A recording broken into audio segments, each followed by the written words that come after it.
Hello everybody, welcome back to Tweet Street. This is season 2, episode number 4. So we just hit February, right at the beginning of February now, and I've got a few more pairs, 3 more pairs just to show you of birds that I may or may not film during the season, but I thought I'd show you them anyway, which ones I've put together and what I think. Hopefully they'll be good. And Brilliant Nature. I took down my nest box. I've got a Swift nest box. Swifts have never nested in it, other birds have, and last year we had hornets, and I took that down to clean it out, so we'll just have a little look-see inside there and see what's going on, and a little roundup of what else is going on at the moment. So what else has been happening over the last week or so? I've had a couple of visits. I've had a couple of people come over to pick up some of my spare birds. I had Steve Shatcliffe came over for a couple of pairs, and Brian Hamilton came over for, well, he came over for 1 pair. I sent him packing with 2, luring him over to the lizard side, the dark side. So he's now got 2 pairs, and that'll be nice because they're a brand new type of canary for him. So I'll keep in touch with him and see how things are going with those birds. And if he needs any tips, he can come to me, a little old novice. That'll be nice. So what else? Well, funny enough, I was chatting to Brian, who knows a lot about plants and the like. I was having to trim this tree down, the olive tree. It's just got too big for its boots, and he gave me some tips on that, and you'll see what happened to the tree by the time I'd finished a few days later. So yeah, like I say, it was nice to have a couple over to see the bird room. Not many people come over to see the bird room. I'm not paranoid, it's just that you know, don't have millions over. So now I've got space. I've got all the birds I wanted to rehome have been rehomed. I'm now left with the birds I would like to breed with. I've got 1 spare stroke, possibly 2, depending on how I equal out who's going with who. So it's all good. You've seen last week how I'd cleaned 1 half. I'm still waiting for some material to come before I clean the other half of the bird room out. I think it's coming all the way over from China, of course, like most of the products do nowadays. So it's taking a little longer than planned. I've got another, 5 weeks until the end of the period where I'm sort of trying to get the birds into some sort of condition for breeding. That'll be nice and interesting to see. Hopefully everything will be, even if the stuff doesn't come from China that I want. All the cleaning will be done by then, and the birds will be ready. Cages, I like to keep them spotless just before they start breeding. Obviously it gets a bit messy with the chicks and stuff, and but yeah, just getting everything ready now, so that's going to be quite nice. So it's nice to have a couple of visits.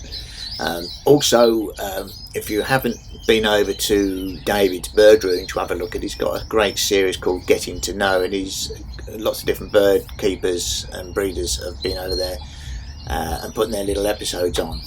They just answer 7 simple questions. This week was Russell Sykes, and he was talking about his Yorkshire and his 5 canaries, and it's really interesting.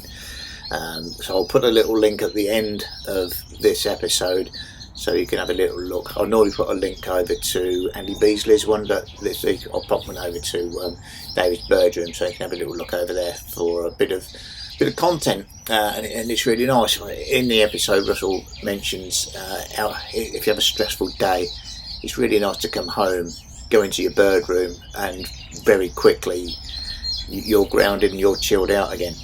And certainly happened with us when we had COVID.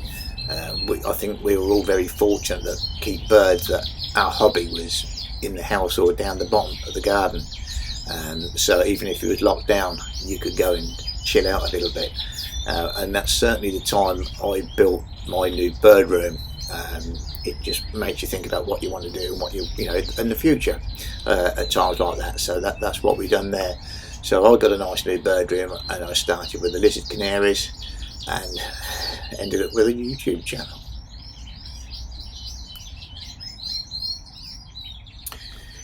Right, in the garden, we had the olive tree. It's been there probably 10 years. It's gone like the clappers, and it needed a good old trim, and that's what it had. And thanks for the tips on from Brian when he came over. So that was all good. That was one part of the week's tidying up. Also in the garden, if you remember, we had not an issue with the hornets. We had hornets nesting in the swift nest box. They've gone now. They don't live very long, and they've gone. And so I thought, well, I'll go and get a ladder, take down the box, clean it out, ready for this year. So I took it down, and here it is. I could see there was a bit of tissue from the birds, like a paper mache made of wood material, and they lay their eggs in there, and then there's larva, that pupa, and then it will come out. But look inside. I've took the front cover off. It's absolutely stunning. It's a proper decent nest for the hornets. It was quite sturdy. It wasn't fragile. I mean, I broke those off into layers when it came out. Relatively easy to come out and clean. But yeah, so they'd been in there and they'd built this nest, look, and they were really so busy. I mean, the hornets didn't bother us as such. I mean, they do kill other insects. They chew and nibble wood and bring it back to make the nests, feed the young once they've hatched, and then they're all off again and they disappear. So, which was quite handy. They were less of a nuisance than wasps, but they're just a bloody lot bigger than wasps. I mean, if you've got the light on in the evening, they were sort of flying into the window, and it's like someone knocking the window. You wouldn't want to watch a horror film and have a hornet's nest outside, because you'll be biting your nails. But yeah, brilliant. So I've cleaned that box out, look. And let's hope that this year it's intended for swifts. We do get swifts locally nesting in some slightly older houses. They're manufactured different from mine's quite a modern house. It's only 15 years old, my house, but round the corner they do nest, and I'm hoping to entice a few up.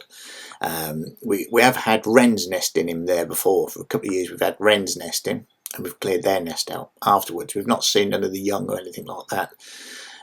Now, I looked around the bird room, and I had, as you do laying around, an endoscopic camera. So I thought, I'll see if I can do something with that. So I drilled a hole in the box here, as you can see at the top of the box, top right hand side. Popped the camera in and the lead, attached it with some clips, and put it back up. So all I have to do now is plug that into my phone, into my office where I'm sitting now, and I'll be able to see what's inside. If we get anything, I suppose now I'll put the camera in, bugger all to come in.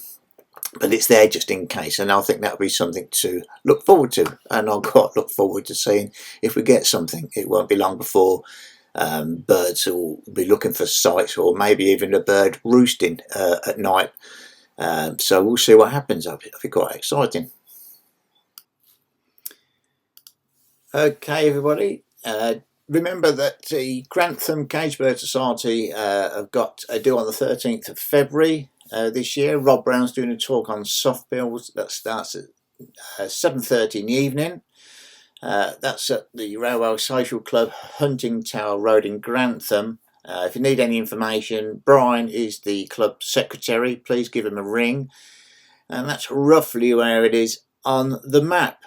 So pop yourself down if you can. It's open to non-members and members. Obviously it's open to the members. So there's no need to join. Have a little look round. And it will be great for the club and great for yourself, because you'll be able to know a little bit more about soft bills when you come out. So please pop along. Okay, so what other birds have we got? While you're just watching some of the birds having a bath, they do still enjoy, no matter how cold it is, a bath. Try and give them it nice and early so they've got plenty of time to dry off. We have other pairs, 3 other pairs I'm going to show you that I may or may not film during the season. first pair, this familiar names are hen 002 and male 010. Now he's the one you're looking at the moment, silver cockbird, who's actually the son of Mariah. So you'd hope something might come of him. And I just popped him in with, this is 002. She was a really late molter, one of the first birds hatched, and one of the last, was the last ones to molt through. So she never went into any shows. She's a clear cap gold, hasn't got the best rowings on the front, but maybe that will change with son of Mariah. We can only but see, but I don't know, there's something about the bird I quite like. I certainly didn't have many gold hens, so I wanted to keep it for one of those reasons. It's one of the pairs I was thinking, do I keep or do I not? So we'll see. Let me know what you think to them. I mean, I think, you know, they look nice enough.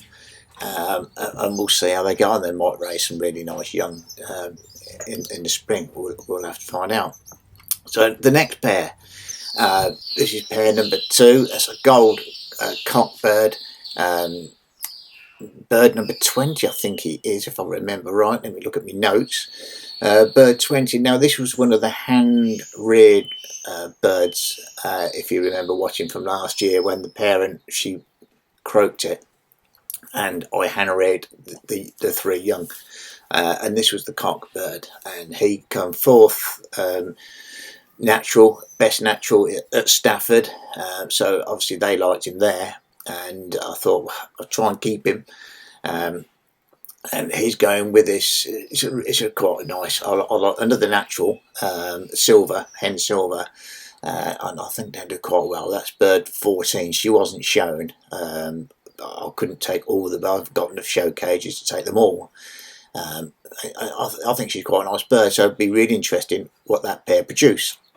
So that was a pair I was having an hour in, but of course they're the ones that end up probably your best birds. And lastly, the third pair I just thought I'd show you. This was a clear cap silver hen, not camera shy, as you can see. She had a yellow ring. I had some nice, I had a couple, a pair, and I like them. They were both almost identical, but one were boy, one were girl. And Brian has just took her brother as one of the pairs. So we'll be interested to see how he gets on. They're quite a nice bird, and she's been put with this gold cockbird, a nice enough cockbird. So we'll see how they get on. This was one of Ray's picked up quite some time ago when Ray into this. So that'll be nice to see how they get on. So I'm quite looking forward to it. So that's another 3 pairs. I'll have to look back through my old videos to see which ones I'm missing and try and just show you all the ones I've kept.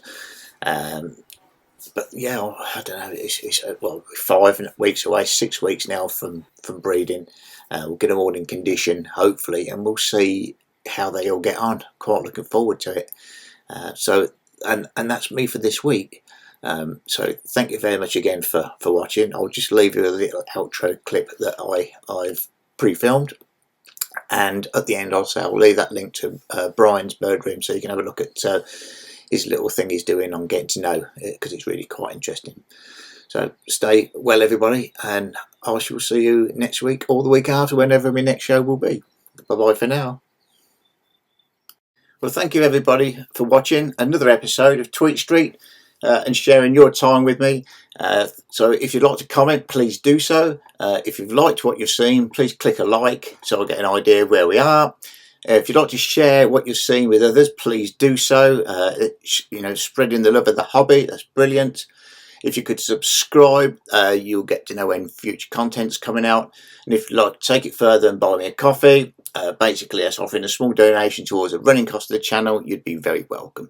So thank you all, everybody. Hope you're well, hope your birds are well, and we'll see you all very soon. Bye bye for now.